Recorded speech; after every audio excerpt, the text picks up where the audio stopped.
لے کر لی تم کے پیار لے کر لی مسخر اس طرح دنیا شہ ابرار لے کر لی. کامیاب زندگی کے راز نہایت خوبصورتی سے سیرت طیبہ کی روشنی میں افشا کر رہے تھے محترم جناب ڈاکٹر سید عزیز الرحمان. بہت شکریہ سر. جزاک اللہ. ہمیں بلا تاخیر اس پروقار تقریب کے روح رواں اور صدر مجلس جناب vice chancellor Islamia university of Bahawalpur engineer professor doctor Athar Mahboob صاحب سے ملتمس ہوں وہ تشریف لائیں اور حاضرین مجلس میں مخاطب ڈاکٹر وائس چانسلر.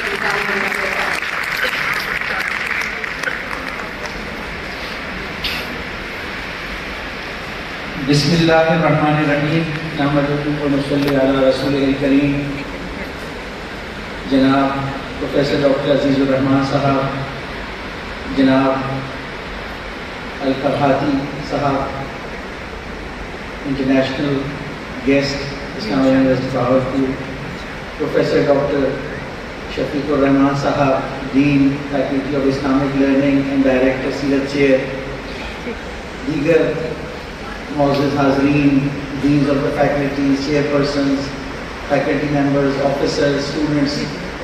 دیگر حاضرین محفل، السلام علیکم. وعلیکم السلام. میں آج کی اس تقریب سعید کو آرگنائز کرنے پر فیکلٹی آف اسلامک لرننگ اور سیرت چیئر کو خراج تحسین پیش کروں گا. میں شکریہ ادا کرنا چاہوں گا دل کی گہرائیوں سے ہمارے جو معزز مہمان ہیں پروفیسر ڈاکٹر عزیز الرحمان صاحب، جناب قاری الفرحاتی صاحب، دیگر معزز مہمانان، نیشنل اور انٹرنیشنل ایوارڈ یافتہ نعت خوان و قاری صاحبان اور اسٹوڈنٹس جنہوں نے آج ہمیں قرأت اور نعت سے محظوظ کیا اور ہمیں سعادت بخشی. میں دو تین چھوٹی سی چیزیں ایڈ کروں گا اپنی جانب سے. پروفیسر ڈاکٹر عزیز الرحمان نے ایک انتہائی جامع لیڈرشپ کا تصور جو حضرت محمد صلی اللہ علیہ وسلم نبی، آخری نبی جو اللہ کے ہیں، ان کی ذات سے جو ہمیں ملتا ہے اور جو ہمارے لیے ایک بہترین مثال ہے، رول ماڈل ہے، جو واقعہ انہوں نے بیان کیا ڈفرینٹ غزوات کا، جو واقعہ بیان کیا انہوں نے سراقہ بن مالک کا، کہ جب وہ ان کو گرفتار کرنے آ رہا تھا، کفار کے حوالے کرنے آ رہا تھا، جب وہ وہاں سے ہجرت کر رہے تھے مکہ سے، جہاں ان کے خون کے پیاسے تھے، جہاں رات کو گھر کے باہر قریش کے ہر قبیلے کا ایک نوجوان تلوار لے کے کھڑا تھا کہ کس طرح ہمارے نبی صلی اللہ علیہ وسلم کا سب مل کر سر قلم کریں تاکہ کسی ایک شاخ پر، کسی ایک قبیلے پر ذمہ داری نہ آئے، اور کس طرح اللہ تعالیٰ نے ہمارے نبی صلی اللہ علیہ وسلم کو وہاں سے نکلنے کا موقع دیا ان کی آنکھوں کے سامنے. تو اسی میں دو تین واقعات اور اگر اجازت ہو جو اسی طرح انسپریشنل ہیں اور کچھ ریلیونٹ میں مثال بھی اس کی دوں گا تاکہ ہمیں یہ پتہ رہے کہ یہ مثالیں ہر دور میں فالو کی جا سکتی ہیں. کہ نبی صلی اللہ علیہ وسلم کی زندگی ٹوٹلی ریلیونٹ آج بھی اسی طرح ہے جس طرح ان کے دور میں تھی. جو ان کی ختم نبوت کے شرف اللہ تعالیٰ نے انسان کو شرف بخشا ہے وہ یہی ہے کہ اب بار بار نبی آنے کی ضرورت نہیں ہے، بار بار کتاب آنے کی ضرورت نہیں ہے. اب انسان اتنا میچور ہو گیا ہے، اب انسان کے پاس سسٹم موجود ہے کہ وہ اس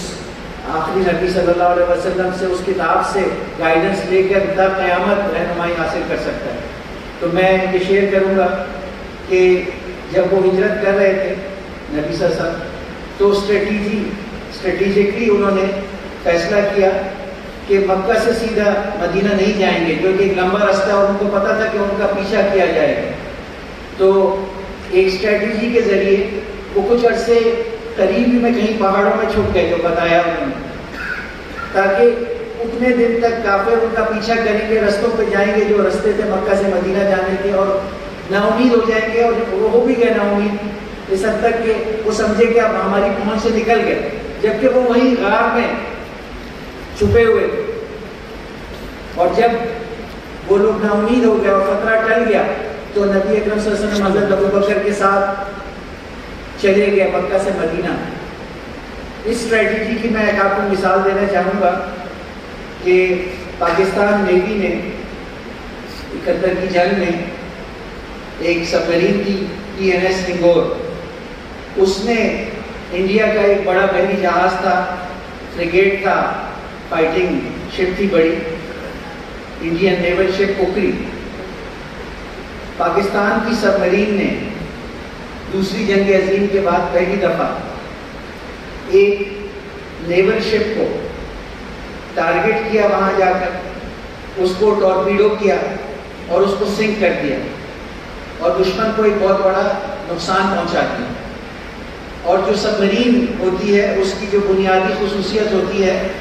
اس کا اسٹیلتھ ہوتا ہے کہ وہ پانی کے اندر چھپی ہوئی ہوتی ہے، اس کی موجودگی کا دشمن کو پتہ نہیں چلتا۔ لیکن جب ایک دفعہ انہوں نے انڈین ہاربرز کے قریب انڈیا کی شپ کو ٹورپیڈو کر دیا اور اس کو سنک کر دیا، تو اس کے بعد ان کی لوکیشن ریویل ہو گئی کہ وہ کس دائرے میں موجود ہیں، اور وہ دائرہ دشمن کی تنصیبات کے قریب تھا جہاں دشمن کے دیگر اثاثے موجود تھے۔ تو دوسری جنگ عظیم کے بعد کبھی یہ نہیں ہوا کہ کسی سب مرین نے کسی شپ کو سنک کیا ہو اور اس کے بعد وہ خود بچ گئی، کیونکہ جب وہ ٹورپیڈو کر کے ٹارگٹ کرتی ہے تو اس کی لوکیشن ریویل ہو جاتی ہے، اور پھر جوابی کارروائی کے طور پر دشمن اپنے ساری قوت سے اس جگہ حملہ آور ہو کے اس کو ڈسٹروائے کر دیتا ہے۔ تو جو پاکستان نیوی کی سب مرین تھی، اس کا جو کرو تھا اس میں ینگ اولڈ سارے آفیسرز تھے، کمانڈنگ آفیسر تھے۔ انہوں نے یہ صلاح کی کہ نارملی تو جب ٹورپیڈو کرتے ہیں اس کے بعد سب مرین وہاں سے فرار ہوتی، تو بجائے واپسی کا رستہ اختیار کرنے کے وہ انڈین ہاربر ہی میں جا کے ادھر نیچے بیٹھ گئے پانی کے اندر، کیونکہ اگر وہ فرار ہوتی جو کہ نارمل طریقہ تھا تو ساری انڈیا نے اپنی شپس اور سب مریض کو بھیج دیا کہ یہ ادھر تھی، ادھر سے یہ فرار ہوگی تو ادھر جا کے اس کو تلاش کرو، اور کئی ہفتوں تک وہ 3 ہفتے تک تلاش کرتے رہے۔ اس دوران انہی کے پانیوں میں بجائے پاکستان کی طرف وہ آتے، وہ انہی کے پانیوں میں بیٹھے رہے۔ جب 3 ہفتے تک انڈیا کی ساری نیوی کی شپس اور سب مریض مایوس ہو گئی تلاش کر کر کے اس رستے پہ جہاں متوقع تھے کہ وہ فرار ہو، تو اس کے بعد وہ وہاں سے روانہ ہوئے اور پاکستان آ گئے۔ اور اس دوران وہ مکمل طور پر خاموش تھے، کیونکہ اگر وہ تھوڑا سا بھی کوئی سگنل ٹرانسمٹ کرتے تو ان کی لوکیشن پتہ چل جائے۔ اور 3 ہفتے کے بعد جب وہ پاکستان آئے تو لوگوں کو پتہ چلا کہ یہ تو زندہ ہے، اور تاریخ میں انہوں نے ایک واقعہ رقم کیا، لیکن اس کی مثال ہمارے نبی صلی اللہ علیہ وسلم کی جو ہجرت کا واقعہ ہے اس سے اس کی مثال ملتی ہے۔ اور اگر آپ اجازت دیں تو آخر میں ایک اور مثال دوں گا کہ جب غزوہ خندق تھا تو غزوہ خندق میں صحابہ کرام نے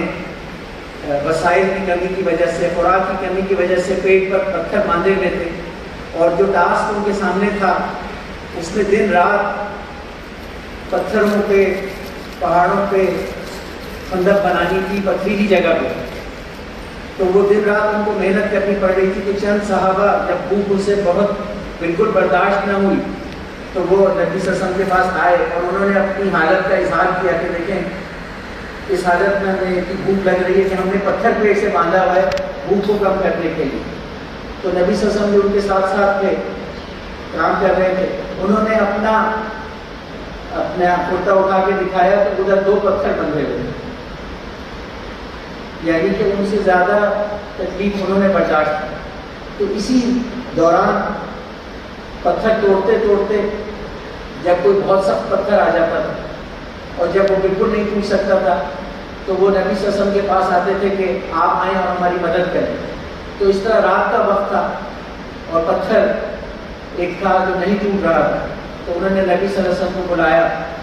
وہ آئے، انہوں نے اللہ کا نام لیا اور پھر اس پتھر کو جب چوٹ ماری تو بہت زوردار چنگاری نکلی جیسے پتھر پہ چوٹ مارنے سے ہوتا. تو انہوں نے صحابہ کرام نے کہا, نبی صلی اللہ علیہ وسلم نے کہا جب چنگاری نکلی